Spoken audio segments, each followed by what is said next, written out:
I'm pulling away from the curb. We all know what that means. It's time for another drive to work. And I dropped off my children at school. Okay, so today, my very first podcast, number one, I talked about Tempest, which was the first set that I led. And somebody on my blog brought up that while I did a podcast about the making of Tempest, I never did a card-by-card on Tempest. And so I'm going to right that wrong today and for the next bunch of podcasts. So it's time to talk Tempest. So the list I got actually is in order of color. So, this is in, I think, collection number order. So anyway, normally I've been doing them in just straight alphabetical order. But we're going to try something a little different. So I'm going to do this one in color order. So the order we would print the file. Oh, no, I'm sorry. We would print the file by rarity. So this is collector number, which is by color, but alphabetically by color. Okay. So where do we start? Let's see. Oratog. So Oratog costs 1 and a white. It's a 1/2 creature. It's an ATOG. And you can sacrifice a creature to give it +2/+2 until end of turn.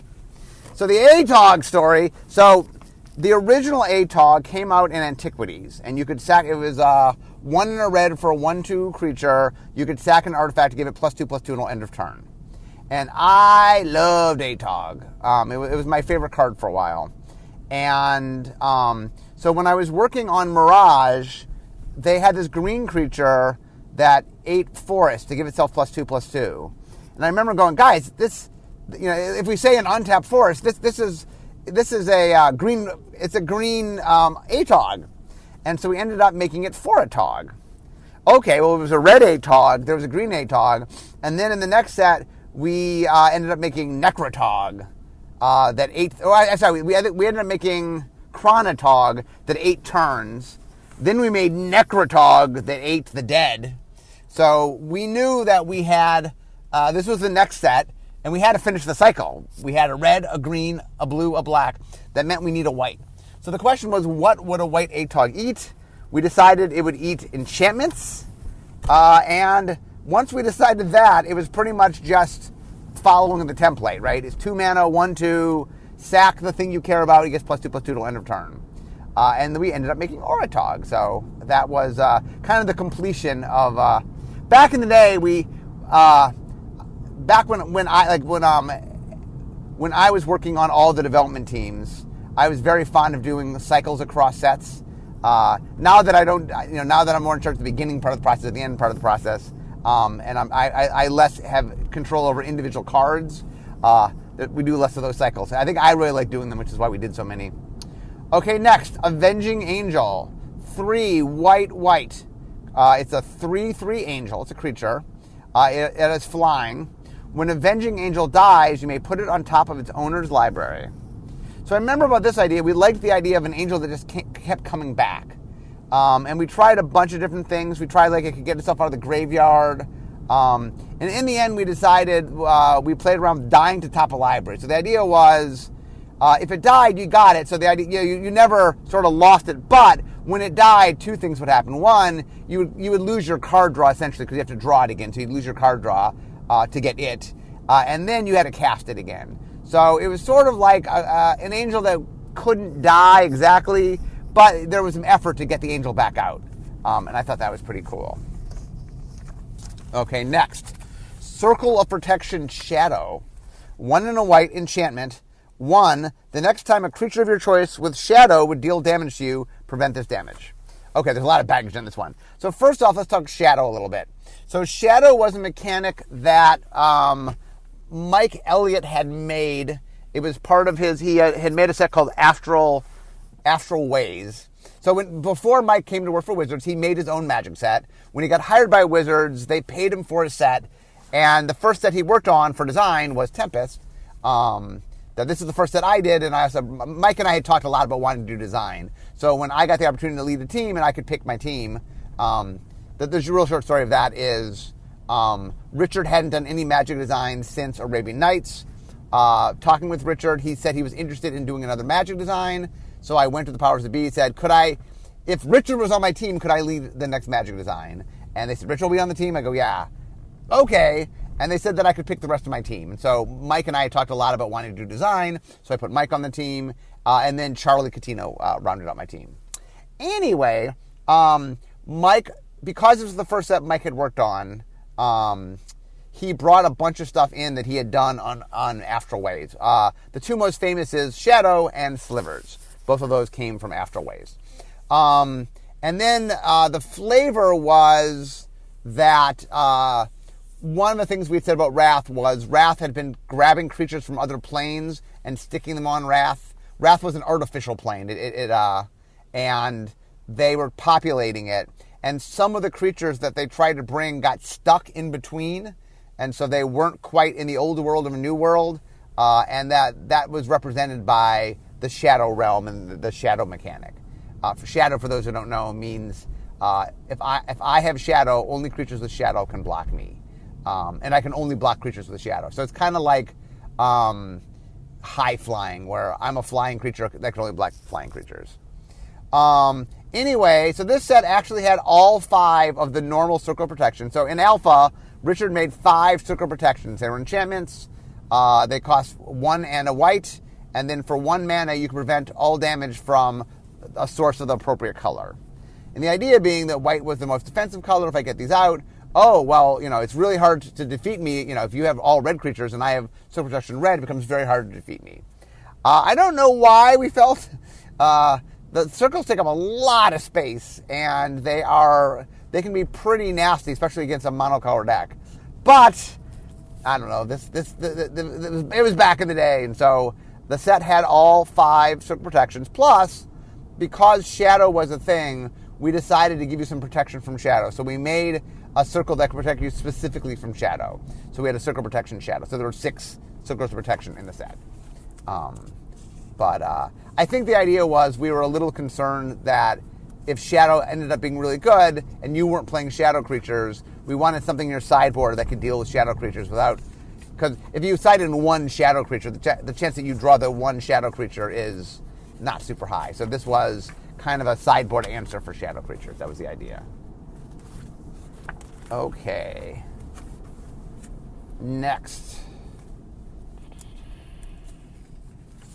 What is next? Next is Humility. Okay, so Humility costs 2 white. It's an enchantment. All creatures lose abilities and have base power and toughness 1/1. So the idea is everything, whatever it is, it's not that anymore. It's a vanilla 1/1 is the idea. So I made this card. The idea is white is a defensive color. I like the idea that white just makes everything harmless. I was very excited by this card. I thought it was super flavorful. I thought it was a neat answer for white to really solve problems. All of which were somewhat true, I guess. But it ended up being a rules nightmare. For a bunch of reasons. Not that the rules can't handle it. It can. But it gets complicated, especially when you start interacting with other effects. The one that became the big problem is I made a card called Opalescence in... Where did I make that? Urza's Destiny, I think? Anyway, I made a card called Opalescence, and Humility and Opalescence together were mind-melty. But anyway, this became the poster child for confusing cards for a while. For like cards that just make weird rulings. But this baby was all mine.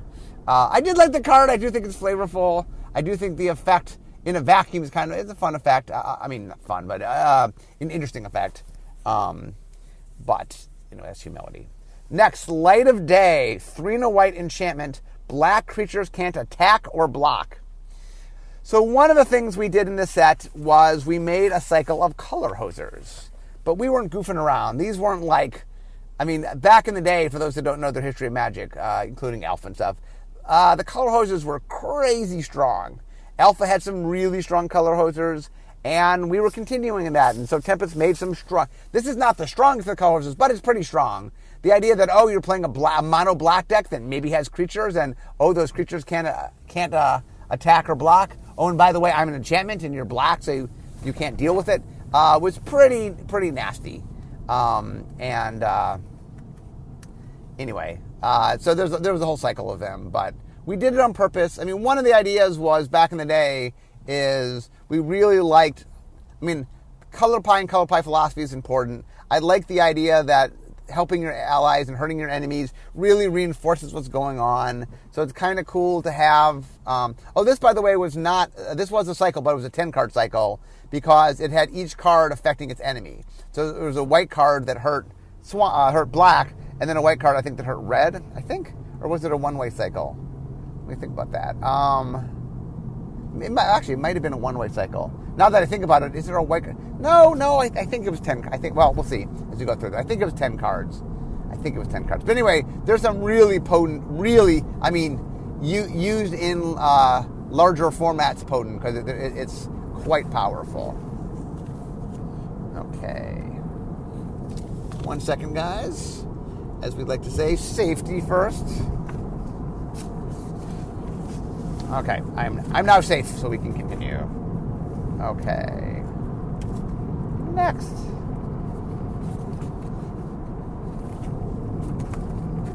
Okay, next is Aurum, Samite Healer. So Aurum is 1 white, 1/3, legendary creature, human cleric. Tap, prevent the next 3 damage that would prevent any target this turn. Okay, so when Michael, Ryan, and I made the Weatherlight Saga, and we made the crew, one of the templates that we followed was we realized that a lot of the archetypes we were playing into is similar to Star Trek. It's like, we had a ship, and the ship traveled, and so we're like, okay, well, what does a ship need? We need a captain. That was Sisay. We need a second in command, which was Gerard originally, and then when Gerard became captain, when Tongarth became the second in command. You need an engineer, that would be Hannah, and you needed a doctor. You always have a doctor, and so we decided we wanted a doctor, and we decided for our doctor we'd make a Samite Healer because Samite Healer was a very iconic card. So we thought it was fun to have our healer be a Samite Healer because we wanted to make it magic-y. So Aurum's original name, by the way, because we were lazy, was Oram, which is just Morrow backwards. And then we realized people were mispronouncing her name, so we changed it to Orim to be easier to pronounce. Because with Oram, people weren't all pronouncing it the same, but we changed it to I. People pronounced it the same. Anyway, Aurum was, when we first made the story, she didn't play a major role in the story. But then when the story sort of got taken away from us in the Mercadian's Mass Block, she ended up having a major role in the Mercadian Mass Block. So. Well, she had a role in our story, but it was a more minor role in the story we had pitched. Anyway, we decided that we wanted to spread the crew over a course. We had mini sets to make, and so we wanted to do 1 or 2 every set. So this set, Aurum's in the set, and Stark, which I will get to later. Stark was the traitor that told them how to find Sisay. We'll get there. Anyway, this was a Samite Healer. Well, Samite Healer, tap, prevent 1 damage. Okay, well, it's legendary. We wanted her to be more impressive. So instead of 1, she tapped, prevent 3 damage. So it was like a super Samite Healer. We thought that was cool. Okay, next. Quickening Lycid. So Quickening Lycid costs 1 and a white. It is a Lycid. What stats are a Lycid? It is... What stats are a Lycid? Hold on, I'll find that in a second. It's a Lycid, 1 white tap. Quickening Lycid loses this ability and becomes an aura enchantment with this enchant creature. Attach it to target creature. You may pay white to end this effect. Enchanted creature has first strike.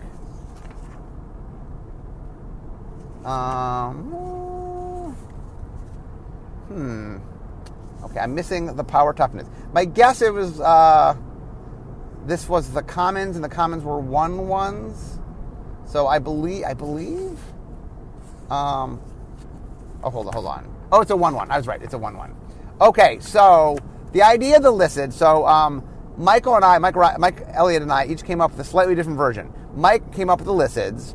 So the Lycids were creatures that could turn into enchantments, into auras. So the idea was, I'm a 1/1 creature, but for 1 white and tap, I can hop onto a creature and become an aura that grants first strike. Now, that's there's a lot of flexibility there because I can be a 1/1 creature or I can be a first strike enchantment. And probably more important is when I change types, when I become an aura, I stop being a creature. So if for some reason my creature would die and I change it in response, it won't die, it just becomes an aura. So let's say for example I block a creature. If I block a creature, I could just before the damage happened, I could block it, and before damage happens, I could make it an aura. So the creature's blocked, but it doesn't take any damage. Also, if somebody, let's say they did direct damage on it, in response to the direct damage, I could, assuming I had the mana, I could activate it to make it into an enchantment. So as long as it was untapped and you had the mana, it was very hard to kill it because it could hop on. And then also it could hop off things. So let's say I put it on a creature and then you kill the creature that it's on, it just requires 1 mana to hop off. So it ended up being, so the interesting thing is, Mike came up with listids. The version I came up with was, mine was a little more straightforward, which was, it was like a 1/1 flying creature that you could choose to instead make it make it a flying aura. So the idea was either it's flying, either you can make an existing creature fly, or you could essentially make a creature that gets to fly. And I think that one was like a 2/2. So it's like either I can have a 2/2 flyer or an aura that grants flying, I think. Or maybe it was 1/1. I forget exactly. But the idea was, in my version, you could have a creature that has the ability or just the ability. And mine was simpler, so we decided to try Mike's first, because Mike's was a little more complex. And people liked it. We kept it. It ended up being pretty complex.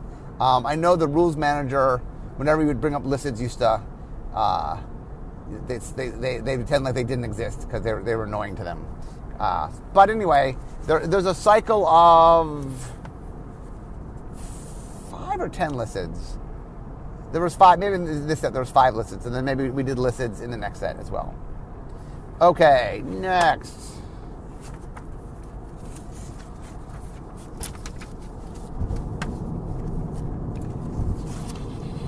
Okay, next.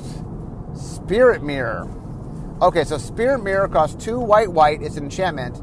At the beginning of your upkeep, if there are no reflection tokens on the battlefield, create a 2/2 white reflection creature token, and then 0 : destroy target reflection. Okay, so what I wanted here was, I wanted it to be a 2/2 that kept coming back. And so the idea of this thing was, it's an enchantment that turns into, it's an enchantment that makes a 2/2. Like, what I wanted was, I was trying to make, I was inspired by, there's a card called Flickering Spirit that was in, was it Legends? Where it was a little 1/1 flyer that you could, for free, put it back in your hand. And so whenever it was about to die, you would just put it back in your hand. So I was trying to make something a little bit different. I liked the idea of a 2/2 that kept coming back. That no matter what happened, no matter what would happen to it, it would just come back. And the execution I found that worked the best was Spirit Mirror. So the idea is, it's an enchantment, it generates a token, but you can only ever have 1 token out at a time. So the idea is essentially like, there's always a 2/2 there. Well, every upkeep, if you don't have a 2/2, you got to make it. So it keeps coming back. That way, like, I can attack and block with it. If it dies in combat, that's fine. It gets to come back. Now, if they have enchantment removal, they can get rid of it. That's the way you get rid of this thing. It's not with creature removal, but enchantment removal. I mean, you can destroy the token, but then next turn it'll just come back. So I like the idea of something that kept reoccurring. The reason it has 0 destroy a reflection on it is we found pacifism was problematic with, like, I have a 2/2 creature, you can't deal with it. And they're like, I pacify it. And you're like, So we allowed you to destroy itself, so that if they did anything bad to it that was preventing you from using it, you could just sort of destroy it and then make a new one. I'm pretty proud of this design. I like this design. I think it was pretty cool. Okay. Next, Winds of Wrath. So Winds of Wrath is 3 white, so 5 mana total, sorcery. Destroy all creatures that aren't enchanted. They can't be regenerated. So one of the little themes of Tempest was we were trying to make auras better. We were trying to encourage you to play auras. I talked about the listids. That was one way to try and make them better. We also had the flickering auras, where they were auras, but you could pay mana to put them back in your hand. Anyway, so one of the ways we decided to make auras matter was we made our white creature removal, like the mass creature removal, not affect things that are enchanted. So what that means is if you're playing a deck and you can put some enchantments in your deck, then when you wrath, not only do you get wrath in your deck, but you get to keep your creatures that are enchanted. So anyway, I thought this was pretty cool. I mean, white usually has a mass, at least in large sets, has a mass destruction spell. So that seemed like a neat way to do it. Okay, next, Capsize. 1 blue, instant. It's got buyback 3. You may pay an additional 3 as you cast a spell. If you do, put this card into your hand as it resolves. And this was return target permanent to its owner's hand. So this was a boomerang. You can return anything to its owner's hand. So it costs 3 mana total, 2 which is blue. But so 1 blue, you can unsummon something and it goes away. That's just an unsummon. But for 4 blue, you can unsummon something and get to keep the spell so you can use it again. So buyback came about because we originally were messing around with draw triggers where cards that just when you drew them would do something. And the idea was like, oh, maybe it'd have a different color back, so everybody knew that it wanted one of these cards. So we do it like, oh, which card you draw? And like, oh, it does this effect. And the idea was, because it didn't affect when you drew it, you had to think about it when you put it in your deck.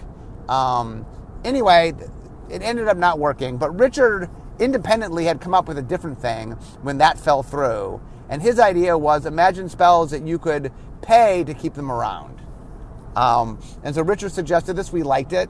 I think we really misunderstood how powerful it was. The funny thing is, early on in design, we costed these things crazy. Like, I think when we first costed them, we costed them at 2 mana, because our thought process was, oh, well, if we want to make a cantrip, we just charge you, 2 extra. Like, if you want to do a spell but draw a card off it, we charge you an extra 2. Okay, well, since this is sort of just drawing you an extra card, okay, maybe just buyback costs 2.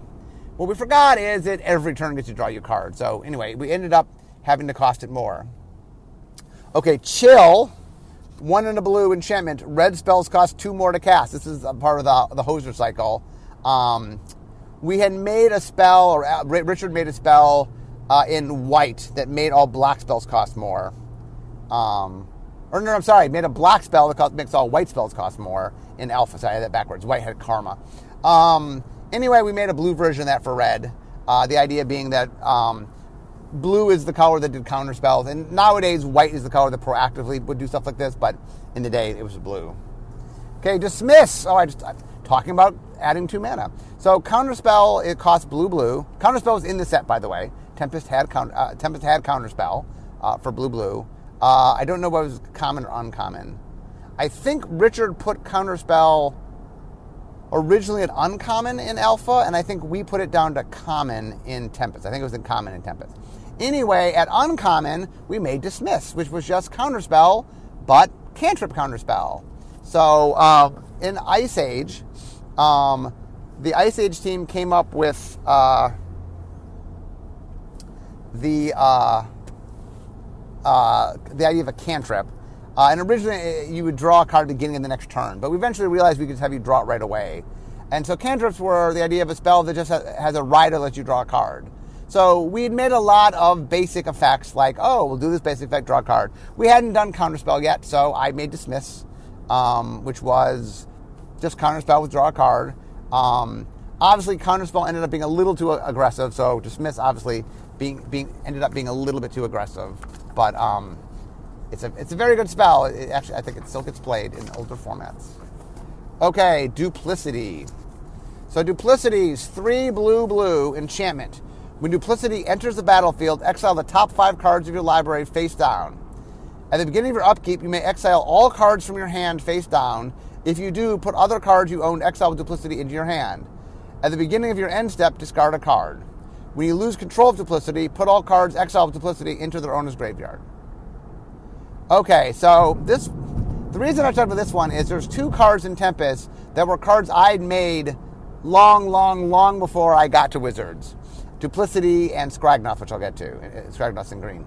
So Duplicity, I was playing around with something fun, and then I because power levels, I'm bad with power level, I just made it way, way too weak. So the idea of this card is, I draw the card, I take my hand, I put it aside, I draw the top 5 cards of my library. And, oh, I see, and you can swap between them. So the idea is, at the beginning of your turn, you can choose which hand. You have 2 hands, you can choose which hand you want. For some reason, because I felt like that's just too powerful an effect, I made you discard a card at the end of your turn, which is a really steep cost. Now, the idea is you're drawing extra cards, so on some level, I'm drawing 5 cards, so the discard a card is like, well, I'm offsetting the cards that you've drawn. And then the idea is if you ever lose duplicity, you lose the exiled hand.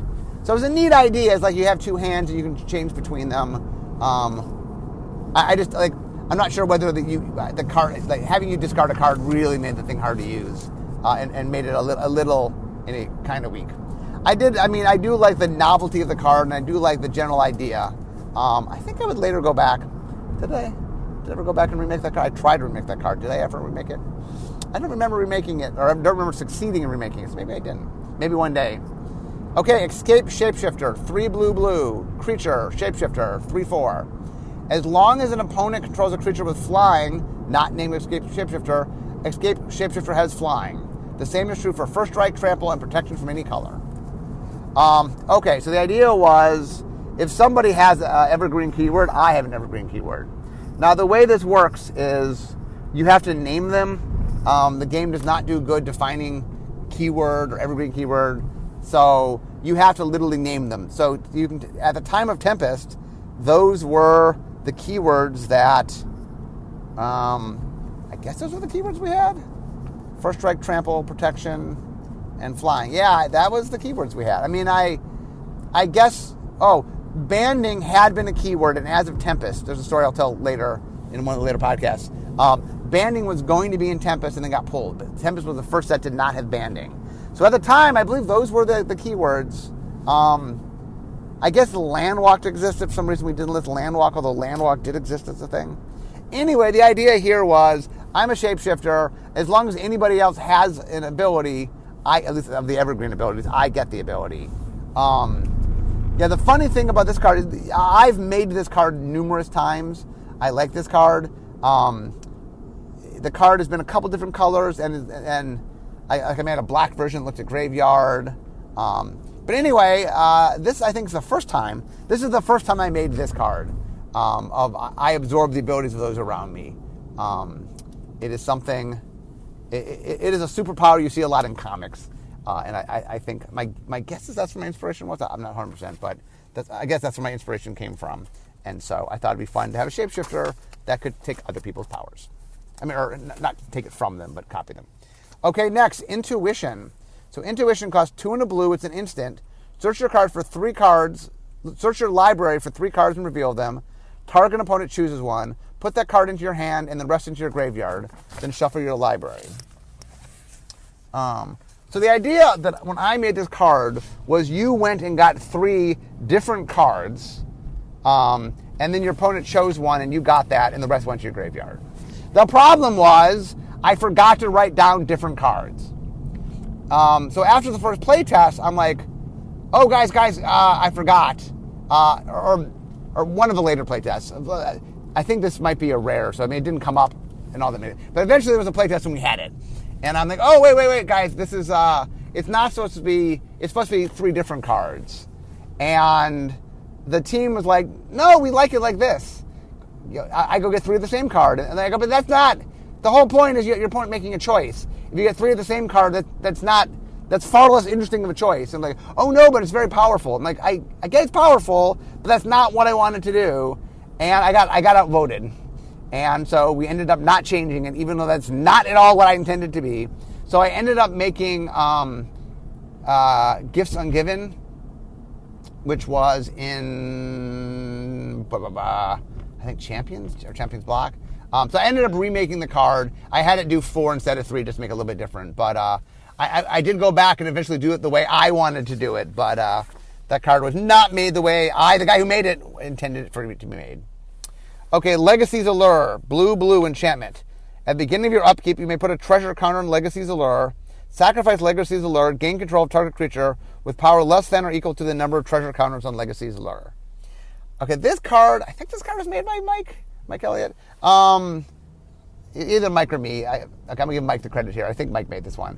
The idea was it's a control magic. It's something that steals creatures, but it takes time to steal bigger creatures. Because one of the scary things about creature stealing is, it can prevent people from playing bigger things. So the idea is I put this out, and it only costs 2 mana, and it grows and grows. So the idea is eventually maybe I get something big, but it'll take a while. Let's say my opponent has a 5/5 creature. Well, it'll take 5 turns before to the point where I could steal a 5-power creature.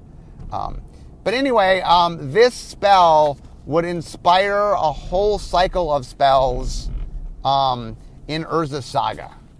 So this is definitely an influence. Urza's Saga had an enchantment theme, and so the idea of growing enchantments is something we did there. Ledger Domain, 2 blue sorcery. Exchange control of target artifact or creature and another target permanent that shares one of those types. So first off, Ledger Domain means sleight of hand, like a magician would use Ledger Domain. So I am a Johnny. One of my favorite decks before I came to Wizard was a deck where I would cast creatures that had horrible drawbacks, and then I would give them to my opponent. There was a card called Gauntlets of Chaos and another one called Juxtapose, which were 2 different spells that allowed you to change stuff with your opponent.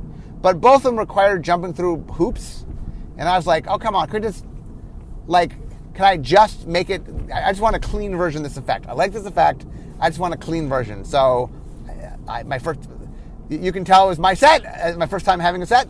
I get to make some cards. There's a card that I was dying to have, so I made it. And then we used a 25-cent word on it because, I don't know why, but like I said, Ledger Domain, sleight of hand. Okay, next, Mana Severance, 1 and a blue, sorcery. Search your library for any number of land cards and exile them, then shuffle your library. So the idea of this was, once I had enough lands, I could then clear my deck out of all the lands so that I maximize my draws, was the idea. In retrospect, I guess I understand why I put it in blue. I put it in blue so it would improve, so it would improve the draw. Like essentially, really what this is just make all your draws, actual draws, and less wasteful, land draws when you don't need them. I assume that's why I put it in blue. It is a little weird, like blue is interacting with lands in the deck. I guess blue is the library color. Probably we do this in black nowadays just because black is more like lobotomy color, sort of removing things permanently from the library. But anyway, I don't know. I thought it was interesting. Okay, so how am I doing on blue? Let's see. I got 1, 2, 3. Okay, I have a bunch of blue. Okay, so I'll do one more and stop. I'm at work, so I'll do one more and stop for today, which is Meditate.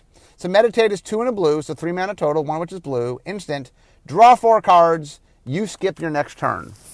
So the idea was blue is the color of card draw and the color of time manipulation. Well, maybe there's an interesting cost. What if you were willing to give up a turn for cards? I always thought this card would be a little more powerful than it ended up being. I know it saw some play, but it's not. When I made the card, I thought it might be this crazy card, and it was not. There are some crazy cards in the set, but that was not the crazy one. Okay, anyway, I'm now at work, so hope you guys are enjoying my walk through Tempest. I will continue. I got middle blue. So the one nice thing about doing it by color is you get a little more sense of how far along I am. Alphabetically, it's a little harder to gauge. Anyway, but I'm at work, so we all know what that means. This is the end of my drive to work. So instead of talking magic, it's time for me to be making magic. I'll see you guys next time.